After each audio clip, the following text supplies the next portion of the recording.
Ils ont donné du chia à ces 3 chats hypercalcémiques, puis leur calcium s'est normalisé.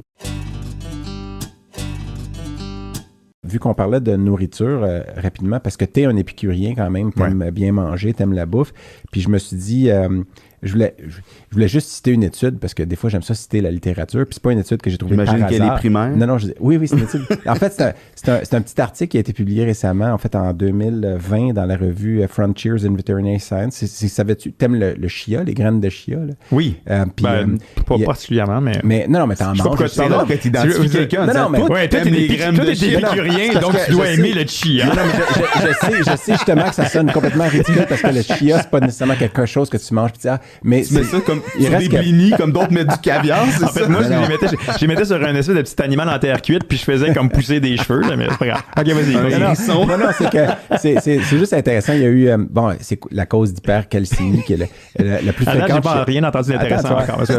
La cause d'hypercalcémie la plus fréquente chez le chat. Donc, l'hypercalcémie, c'est quand le calcium sanguin est trop haut. C'est idiopathique, puis, contrairement aux chiens.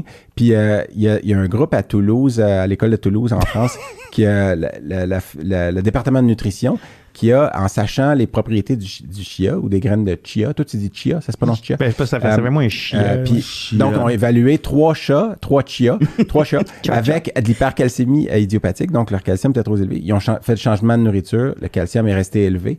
Puis avec les propriétés du chia, qui est que c'est très riche en fibres, puis aussi qui aurait un effet pour lier le calcium dans l'intestin puis réduire la résorption. Ça, j'ai aucune idée comment ça fait ça.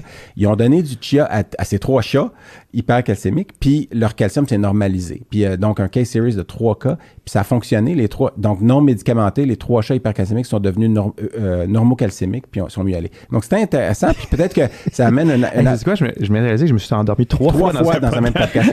dans le même podcast. Mais j'arrive à ça parce que, donc, je le mentionne parce que ça peut être intéressant de dire, j'ai un chat hypercalcémique.